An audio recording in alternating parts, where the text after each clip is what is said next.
Uko mjadala mkubwa sana kwamba dini imeanzishwa na wanadamu, lakini pia uko mjadala mkubwa sana kwamba Afrika dini tumeletewa. Imani hizi zimepelekea baadhi ya watu kutokuamini uwepo wa Mwenyezi Mungu. Historia inakataa kusema kwamba dini imeanzishwa na wanadamu, lakini pia historia imekataa kusema kwamba Afrika dini tumeletewa. Lakini kabla sijathibitisha historia imekataa kwamba dini haijaanzishwa na binadamu, kwanza lazima tuelewe nini maana ya dini. Dini, tafsiri ya neno dini ni njia ya imani ambayo impelekayo mtu uzimani ama impelekayo mtu jehanamu ya moto.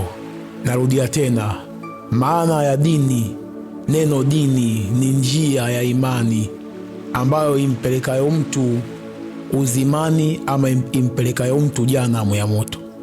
Duniani hapa kuna dini mbili tu, sio Ukristo na Uislamu, hapana. Dini iko ya Mungu na Shetani. Sasa tutakwenda kuangalia kwa mujibu wa historia, dini ya Mungu nani aliyeianzisha na wapi, na alianzisha kipindi gani? Kwanza, kwa mujibu wa historia ya maandiko na vitabu vya apokrifa, hakuna mwanadamu aliyoanzisha dini. Narudia tena, kwa mujibu wa historia ya vitabu vya apokrifa na vitabu vya maandiko matakatifu, hakuna mwanadamu aliyoanzisha dini ya Mwenyezi Mungu. Dini ya Mwenyezi Mungu, muasisi ni Mungu mwenyewe. Ukisoma katika historia, tangu karne na karne, hakuna ushahidi unaothibitisha kwamba mwanadamu ndio aliyoanzisha dini ya Mwenyezi Mungu.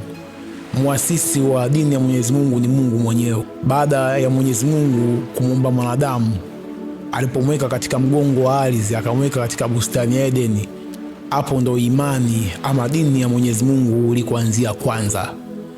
Mtu wa kwanza au kanisa la mwanzo lilikuwa bustani ya Edeni, ambapo Adam na Eva hao ndio walikuwa watu wa kwanza kuishi dini ya Mwenyezi Mungu. Lakini kuna jambo moja la kutisha sana. Ukianza kusoma kitabu cha Mwanzo 4, unaona kwamba baada ya Mwenyezi Mungu kumuumba Adam na Eva, walipata watoto wawili ambao Biblia inawaeleza kwa historia pana sana.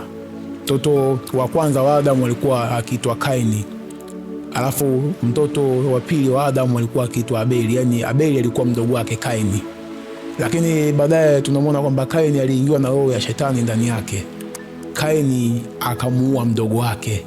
Sasa kumbuka, ili uonekanike wewe unaishi dini ya Mwenyezi Mungu, manake unaishi imani ya Mwenyezi Mungu, lazima ushiki amri zile za Mwenyezi Mungu. Na katika amri zile za Mungu kuna amri ile kwamba usiue.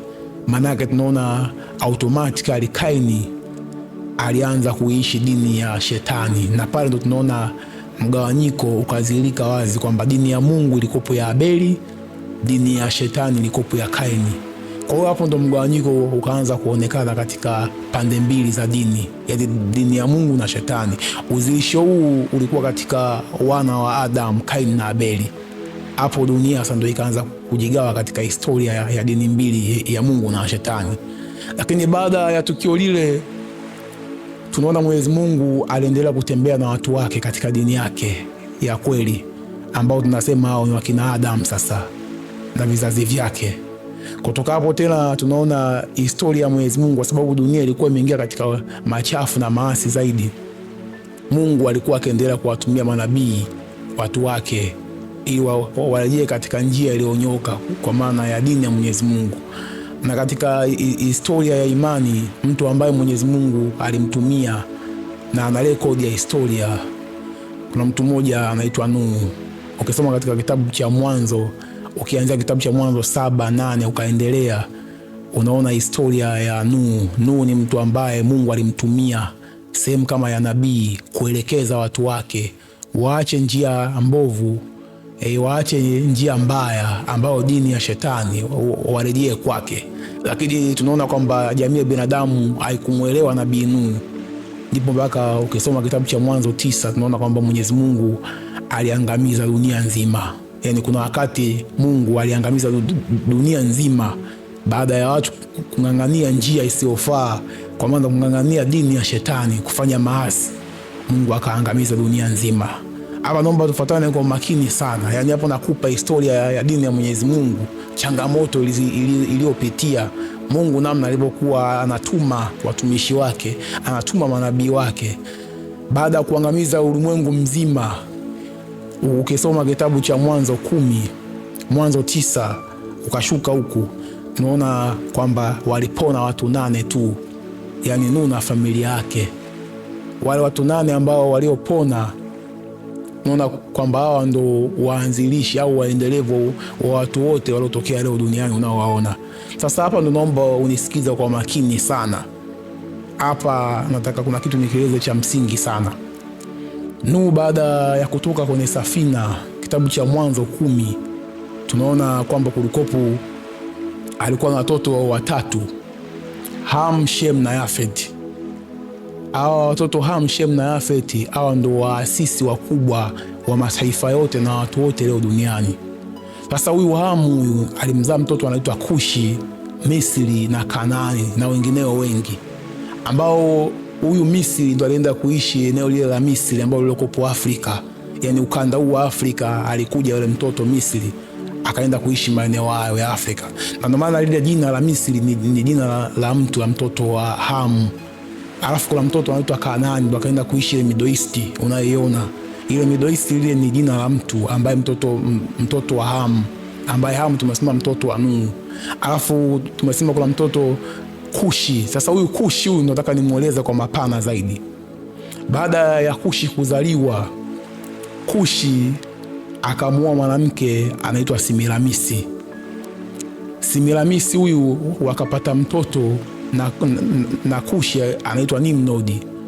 Huyu Nimrodi ni miongoni mwa mtu ambaye ni miongoni mwa watu ambao waasisi wa mji wa Babylon au mji wa Babeli au miji ya Babeli, miji ambayo tunasema kwa mujibu wa historia ndio miji ambaye ina historia ya machafu makubwa ya uovu na ibada zote za mashetani, masanamu, ibada nyingi ambazo zisizofaa zilianzishwa huko kwenye miji ya Babeli, ambao huyu Nimrod alikuwa sehemu ya uasisi wa ibada hizo za masanamu na ibada hizo za miungu na ibada nyingi ambazo tunasema ilikuwa kwenye njia ya shetani. Sasa baada ya historia hii kuelezea hivyo, manake tunaona dunia sasa ikaanza kujigawa. Yani wale watoto, Shem naye kama watoto wake. Kwa Shem pale ndo tunaona mpaka anakuja kupatikana Ibrahim baadaye. Nitaelezea historia yake kwa mbele. Ninazidi kuelezea nitaelezea kwamba Shem ilikuwaje kwenye mpaka akaja kupatikana Ibrahim. Alafu kuna Yafet kule. Sasa hawa watu baadaye walipokuwa wamezaa ndo tunaona kwamba mataifa sasa yakaanza kujitokeza. Kwa hiyo baada ya hapo sasa tunaona kwamba huyu Yafet, maana shamaliza habari ya Ham tayari na kuja kwenye habari ya Yafet sasa na Shem. Hawa watu ndo tunasema waasisi wa vizazi vya mtu mmoja anaitwa Ibrahim, kwa sababu Ibrahim kabla yeye kuna mtu alikuwa anaitwa Tera, kuna mtu alikuwa anaitwa Ebeli.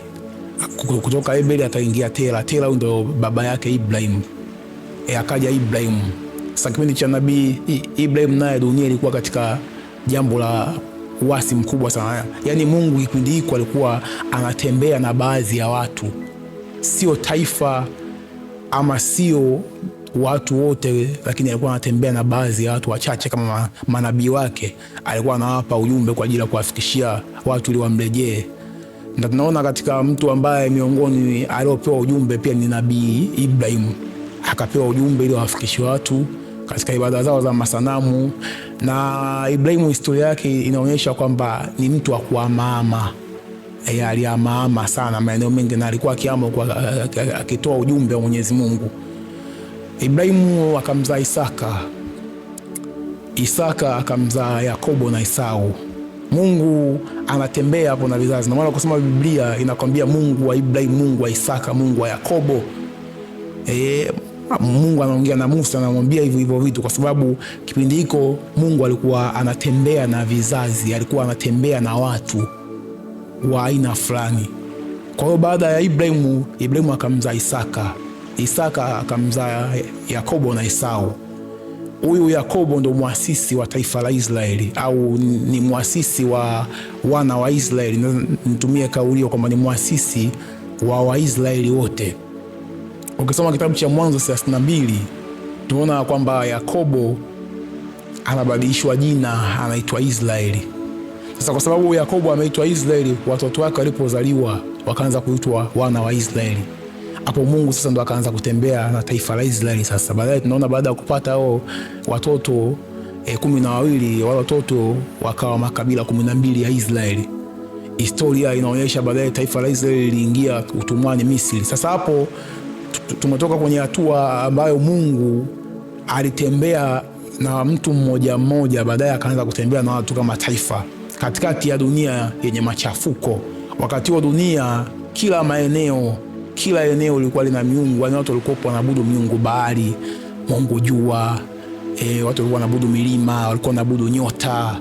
Kwa hiyo Mungu wakati huo alikuwa anatembea na taifa lake la Israeli tu. Naona baadaye Israeli ilienda kukaa Misri pale takriban miaka 430 kwa takwimu ambazo zinapigwa za kibiblia. Waisraeli walikaa Misri utumwani miaka 430. Baadaye Mungu anaandaa mpango wa Waisraeli kuwatoa nchi ya utumwani Misri kurudi nchi yao ya Kanaani kupitia nabii Musa. Musa anawatoa wana wa Israeli kutoka nchi ya Misri kuja nchi ya Kanaani. Wakakaa jangwani takriban miaka 40 na point. Wakatoka kule baada ya kukaa miaka 40 na point jangwani, wakafika nchi yao tena ya Kanaani. Sasa hii ni historia ambayo imekuonyesha kwamba dini ya Mungu ilikotokea na namna manabii walivyoishikilia. Baadaye dini ya Mungu ikawa imetembea kama kwenye taifa, na wakati huu tena tupo hapa kwamba tayari taifa la Israeli ndio lilishikilia dini ya Mungu sasa kupitia nabii Musa na wana wa Israeli. Lakini Musa hakufanikiwa kuingia katika taifa la Israeli, lakini aliliona. Yoshua alikuwa kiongozi akimsaidia Musa, ndipo akawafikisha wana wa Israeli nchi ya Kanaani. Sasa kwa mujibu wa historia inaonyesha kwamba japo Waisraeli walifikishwa nchi ya Kanaani, baadaye Wayahudi ama Waisraeli wote kwa ujumla walimkataa Mwenyezi Mungu. Na kumbuka nimesha kuelezea kwamba Mwenyezi Mungu aliwatumia manabii wake wengi sana. Kizazi hata kizazi alikuwa akatuma manabii kuwaelekeza watu, lakini watu bado hawasikii. Kwa hiyo baada ya kuonekanika kwamba dunia nzima imeingia katika uasi, Israeli wenyewe wametolewa utumwani lakini bado wanamkataa Mwenyezi Mungu, ndipo Mungu sasa anaandaa mpango wa ukombozi wa dunia nzima, kwa sababu ameshatembea sana na taifa la Israeli, ameshawaahidi mambo mengi, lakini Waisraeli hawakumsikia. Ndipo kusoma kitabu cha Yohana 3:16 inasema, kwa maana jinsi hii Mungu aliupenda ulimwengu hata akamtoa mwanae wa pekee ili kila mtu amwaminie asipotee. Maana Mungu hakumtuma mwana ulimwenguni ili auangamize ulimwengu, bali ulimwengu uokolewe katika yeye. Kwa hiyo Mwenyezi Mungu alipomtuma Yesu Kristo ulimwenguni, kwa sababu dunia ishaingia katika machafu, hata Waisraeli wenyewe ambao Mungu aliwachagua kama taifa lake teule waliingia katika maasi, ndipo Yesu akaja duniani. Na Yesu alipokuja alileta Injili. Ukisema Injili maana yake tunazungumza habari njema. Akaja na neema, uokovu, kuwakomboa watu, kuwapatanisha watu na Mwenyezi Mungu. Maana yake ndio maana anasema mwana wa Adamu alikuja kukitafuta kile kilichopotea, kukirudisha katika mstari. Maana yake ndo jambo kubwa ama misheni kubwa aliyokuja naye Yesu. Kweli tunaona kwamba baada ya Yesu kukamilisha misheni hiyo ya ukombozi, ya upatanisho kupitia mauti yake, kwa mujibu wa maandiko, tunaona Yesu wakati anapaa kwenda mbinguni akawaambia wanafunzi wake wale 11, akawaambia kwamba kaeni hapa mpaka mtakapovikwa uwezo utokao juu, ambao ukisoma kitabu cha Matendo 2:4. Sasa hapo ndo nataka tuende kwa makini sana. Yesu alipozungumza maneno haya, kitabu cha Matendo 2:4 anasema, Walipokaa sasa wale wanafunzi sasa, anasema wote wakajazwa na Roho Mtakatifu, wakaanza kusema kwa lugha nyingine kama Roho alivyowajalia kutamka. Na walikuwako Yerusalemu Wayahudi wakikaa, watu wataua, watu wa kila taifa chini ya mbingu. Basi sauti hii iliposikiwa, makutano walikutanika, wakashikwa na fadhaa, kwa kuwa kila mmoja aliwasikia wakisema kwa lugha yake mwenyewe. Wakashangaa wote, wakastajabu, wakaambia, tazama, hao wote wasemao si wa Galilaya? Imekwaje basi sisi kusikia kila mtu lugha yetu tuliozaliwa nayo? Wapasi na Wamedi na Waelami nao wakao katika Mesopotamia, Uyahudi, Kapadokia, Ponto na Asia, Frigia na Pamfilia, Misri na pande za Libya karibu na Kirene. Sasa hapa nataka unisikiza kwa umakini sana. Inasema Frigia, Pamfilia, Misri na pande za Libya. Yaani kuna hoja kwamba Afrika dini tumeletewa, kitu ambacho kwa mujibu wa historia ndio nataka hapa nigusie kwa makini sana, kwamba Afrika dini tumeletewa. Alafu huyu mtu anaposema hivyo, manake anaanza kukoti au anachukua mifano ya misionari anaivisha hapa, ambayo jambo hili lilifanyika kipindi cha karne ya 18 kuelekea karne ya 19, kitu ambacho historia inakataa, kwa sababu Afrika haijapokea imani karne ya 18 ya 19 na wamisionari. Hapana, kwa sababu historia inaonyesha ni kweli karne ya 18 mwaka 1884 ulikalika mkutano wa Berlin Conference chini ya mtu mmoja anaitwa Otto von Bismarck. Ulikalika huo mkutano mwaka 1884 mpaka 85 kwa ajili ya kugawana makoloni ya Afrika. Yaani wazungu walipokaa walijadili namna gani wanaweza wakagawana makoloni ya Afrika. Ndipo baada ya kukubaliana, walipoanza kutawala makoloni ya Afrika, ndipo tunaona miaka 1800 madhehebu mengi sana yalikuja Afrika, ambako mfano wa madhehebu hayo kama Anglikana, Roman Katoliki, Luserani ni miongoni mwa madhehebu ambayo yalikuwa. Sasa kuna tofauti mkubwa sana kati ya dini na madhehebu. Madhehebu ni mpango wa mwanadamu kumtafuta Mungu.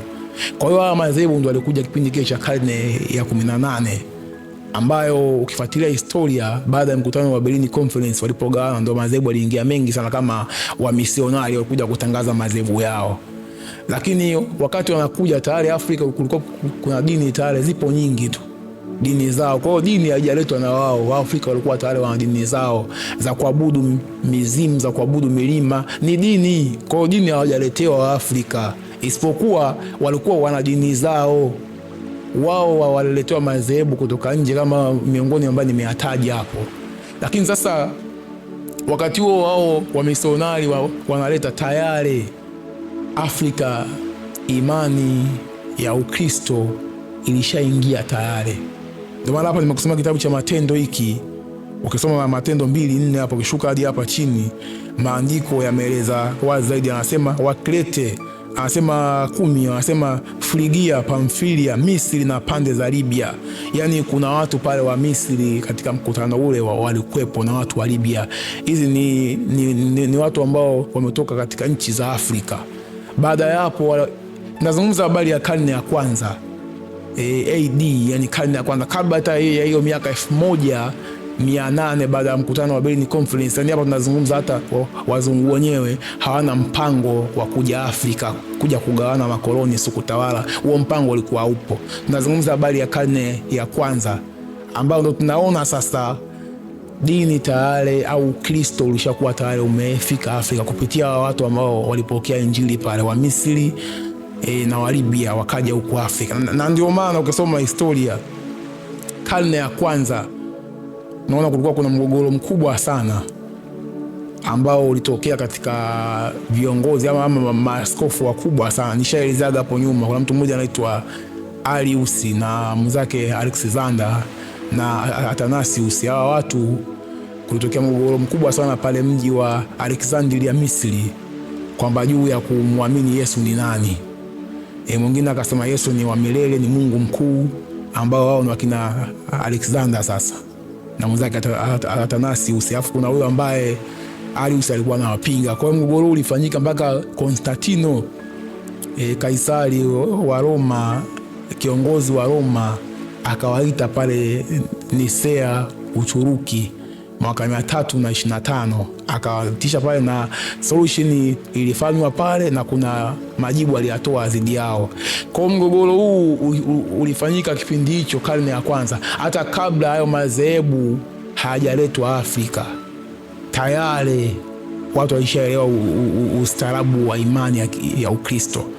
Kwa hiyo mtu yote anayosema kwamba dini ililetwa na wazungu, kwanza akisema tu mtu dini ililetwa na wazungu kutoka magharibi kuja Afrika, huyo mtu ni muongo.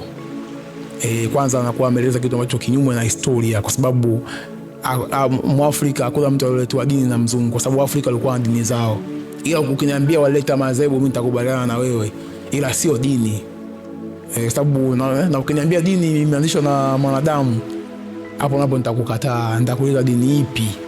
Kwa sababu dini ziko mbili tu, ya Mungu na Shetani, na muasisi wa dini ya Shetani ni Shetani mwenyewe, na muasisi wa dini ya Mungu ni Mungu mwenyewe. Kwa hiyo hakuna mwanadamu aliyoanzisha dini.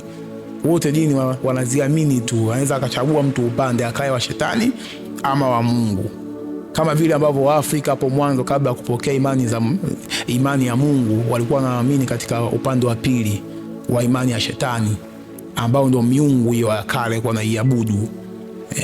Hapo tunasema walikuwa katika upande ule. Sasa huwezi kumwambia mtu ukasimama ukasema kwamba Waafrika dini waliletewa, wao walikuwa na dini, lakini pia dini ilianzishwa na watu. Hiyo kiko kitu hakipo, na hakuna mtu anaweza akadhibitisha kwamba kuna mtu yaani mimi ninachokitaka mtu atokee aseme kwamba atoe ushahidi kwamba kuna mtu aliyoanzisha dini au kuna watu ndio walioanzisha dini kwa mujibu wa historia.